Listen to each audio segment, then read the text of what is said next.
Allahu Akbar, Allahu Akbar. Bismillahirrahmanirrahim. Assalamualaikum warahmatullahi wabarakatuh. Salah satu sahabat Nabi yang bisa kita jadikan pelajaran adalah sosok dari Umar bin Khattab radhiyallahu anhu yang dikenal tegas. Sikapnya keras terhadap orang zalim, tetapi lemah lembut terhadap orang-orang yang teraniaya dan menderita. Lalu seperti apakah kisah sahabat Rasulullah SAW tersebut? Sebelumnya tekan tombol subscribe dan nyalakan loncengnya. Bagikan video ini ke teman dan keluarga kalian, karena sebaik-baik kalian adalah orang yang mempelajari Al-Quran kemudian mengajarkannya kepada orang lain. Satu lagi, simak video ini sampai selesai biar nggak salah paham.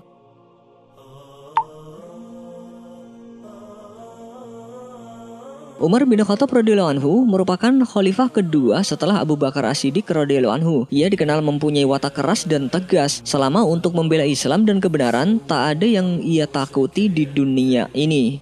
Sempat muncul kekhawatiran dari masyarakat Mekah saat Umar naik menjadi khalifah menggantikan Abu Bakar As-Siddiq radhiyallahu anhu. Mereka khawatir Umar akan lebih keras kepada mereka. Namun Umar pun menjelaskan kepada masyarakat dalam pidato pertamanya untuk meluruskan anggapan itu.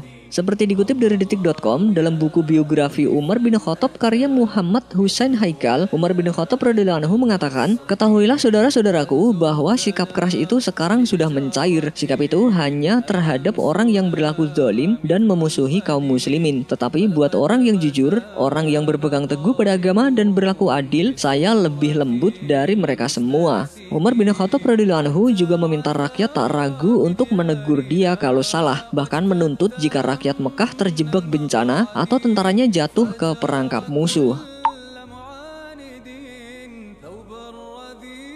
Umar bin Khattab radhiyallahu anhu juga dikenal sebagai pemimpin yang sangat perkasa. Sosoknya juga dianggap sebagai ahli militer yang besar. Ia mengeluarkan perintah operasi militer secara mendetail hingga membuat peperangan dapat dimenangkan.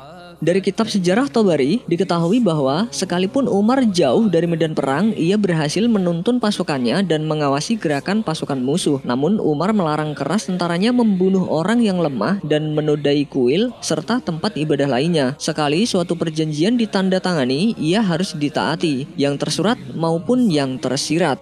Karena hal itulah Rasulullah SAW memberikan julukan kepada Umar bin Khattab radhiyallahu anhu yang disebut sebagai Al-Faruq, atau orang yang bisa membedakan hak dan batil.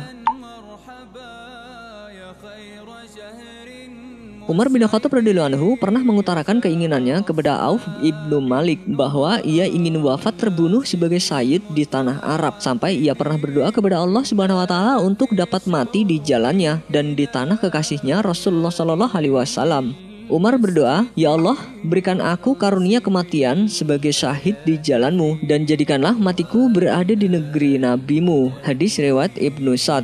Akan tetapi di akhir hayatnya, Khalifah Umar bin Khattab radhiyallahu anhu dibunuh oleh Abu Lu'lu'ah, seorang budak yang fanatik pada saat ia akan memimpin sholat subuh. Tusukan pertama mengenai dada, kedua mengenai perut, dan terakhir mengenai bagian bawah pusar. Umar pun menjerit dan roboh ke tanah.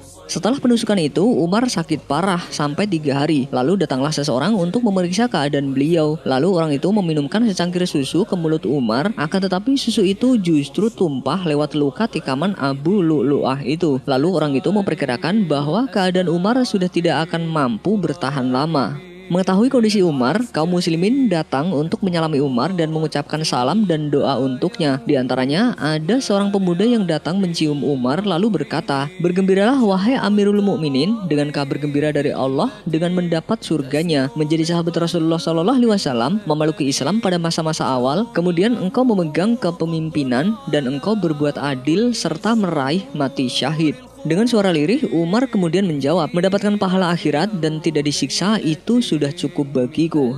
Saat pemuda itu berbalik untuk keluar, Umar melihat pakaian pemuda itu terurai panjang, menjulur ke tanah. Seketika ia berkata, "Wahai anak saudaraku, angkatlah pakaianmu, karena itu lebih dekat kepada takwa, mensucikan hatimu dan membersihkan pakaianmu." Padahal jika kita mendengar cerita tersebut, saat itu kondisi Umar sedang sakaratul maut, namun ia tetap bisa menasihati sang pemuda dalam kebaikan. Wallahu a'lam bishawab. Assalamualaikum warahmatullahi wabarakatuh.